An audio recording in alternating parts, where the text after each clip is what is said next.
Hello friends. मैं doctor Vaishali Manik धावलिया पिछले 24-25 साल से क्लासिकल होम्योपैथिक प्रैक्टिस कर रही हूँ और नेशनल और इंटरनेशनल पेशेंट्स दोनों देखती हूँ, ऑनलाइन कंसल्टेशन भी करती हूँ।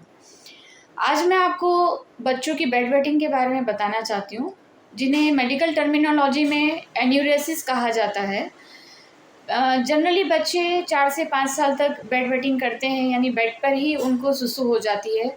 रात को नींद में उन्हें ख्याल नहीं रहता है कि सुसु के लिए उठना है, ऐसा सेंस उनको फ़ील नहीं होता कि अर्जिंग नहीं होती कि मुझे यूरिन के लिए जाना है। कभी-कभी ये प्रॉब्लम छोटे बच्चों में 12-13 साल की उम्र तक भी देखने को मिलती है। उन्हें एहसास ही नहीं होता है रात को कि हमें सुसु आई है या हमें सुसु के लिए जाना है, इतनी गहरी नींद में वो सो जाते हैं। कभी-कभी ये नेचुरली भी होता है, उन्हें पता नहीं होता है कि यूरिनरी ब्लैडर फुल हो गया है या हमें सुसु के लिए अर्ज हुई है। कभी-कभी वयस्क में एडल्ट एज तक भी ये प्रॉब्लम देखने को आती है। जब हम होम्योपैथी के लिए जाते हैं तो ये रोग हमेशा के लिए जड़ से ख़त्म हो जाता है और बच्चे हो या बड़े, बेड वेटिंग की प्रॉब्लम हमेशा के लिए सॉल्व हो जाती है।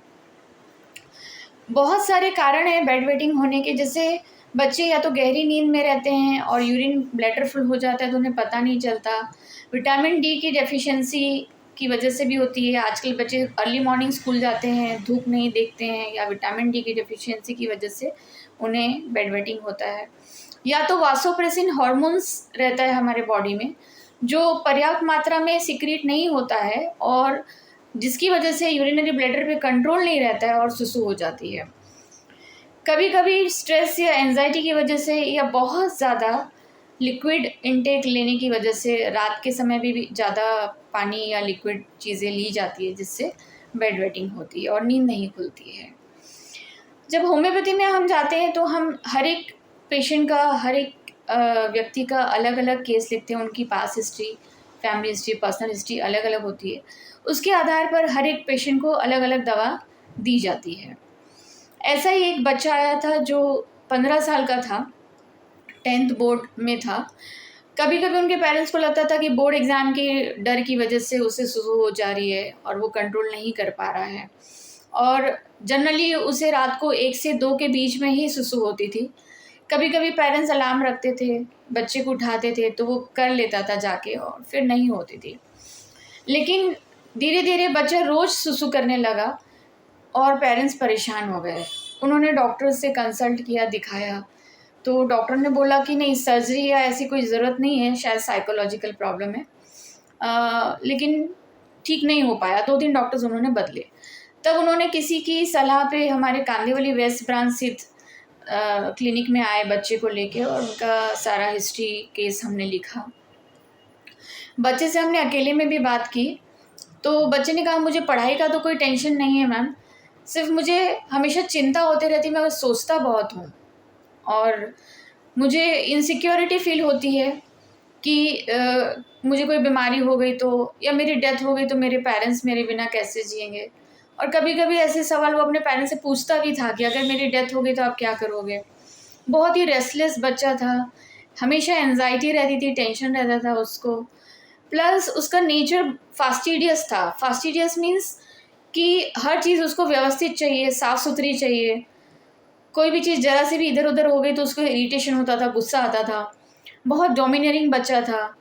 अगर अचानक कहीं से फ़ोन आ गया, किसी रिश्तेदार ने बैड न्यूज़ दिया घर में पेरेंट्स को फ़ोन करके कि फला-फला व्यक्ति का एक्सीडेंट हो गया है या डेथ हो गई है, तो बच्चा सोचता अगर मेरा एक्सीडेंट हो जाता, मेरे साथ ऐसा होता तो क्या होता? इस तरह की सोच बच्चे की बन गई थी। प्लस पेरेंट्स ने बताया कि बच्चा बहुत ही माइज़र है, कंजूस है, पैसे बचाता है, हर चीज़ के लिए पॉसेसिव है। अपने पुराने खिलौने जिससे वो बचपन में खेलता था, कार वग़ैरह है, टॉयज़ है, वो भी वो किसी को देना नहीं चाहता। साइकिल भी वो किसी को देना नहीं चाहता। छोटी हो गई, पुरानी हो गई, फिर भी वो नई साइकिल लेना नहीं चाहता। फिज़िकली बच्चा बहुत ही एक्टिव था, लीन-थीन था, पढ़ने में बहुत होशियार था। खाने में भी उसको ज़्यादा शौकीन नहीं था, जो दे वो खा लेता था। पानी बहुत कम पीता था, सिप-सिप करके पीता था, उसे बोलना पड़ता था पानी पियो तुम्हारे होंठ सूख गए हैं। इस तरह past history, family history, personal history के आधार पर बच्चे को एक सिंगल मेडिसिन दी हमने और 15 दिन के बाद फ़ॉलो-अप के लिए बुलाया। 15 दिन के बाद जब बच्चा आया तो मदर ने कहा कि अभी वो 15 दिन में सिर्फ 2 बार सुसु किया है, रात को 1 से 2 के बीच। तो मैंने कहा अब हम जो दवा दे रहे हैं वो रात को सोने के टाइम 2 ड्रॉप्स एक्स्ट्रा दे दीजिए, फिर देखते हैं 15 दिन कैसा है। नेक्स्ट 15 दिन के बाद जब बच्चा आया तो उसने बेड वेटिंग करना बंद कर दिया था। फिर भी हमने 3 महीने मेडिसिन कंटिन्यू की देखने के लिए कि वो कैसे बिहेव कर रहा है। विदाउट मेडिसिन भी हम फिर देखना चाहते थे। आफ्टर 3 मंथ्स हमने 1 महीने के लिए मेडिसिन स्टॉप कर दी और बच्चा बिल्कुल ही हेल्दी और नॉर्मल है और आज बच्चा कॉलेज में है, 19 साल का हो गया, आज तक बेड वेटिंग नहीं करता। लेकिन जब भी कुछ एक्यूट प्रॉब्लम होता है, जैसे बीच में डेंगू हुआ था, तो वो होम्योपैथी के लिए आया, हॉस्पिटलाइज़ नहीं हुआ और वो तुरंत ठीक हो गया। तो ये है होम्योपैथी जो बीमारी को जड़ से ख़त्म करती है और आपको बिना सर्जरी के, बिना ऑपरेशन के, बिना साइड इफ़ेक्ट्स के हम हमेशा के लिए होम्योपैथी से ठीक कर देते हैं। Thank you so much.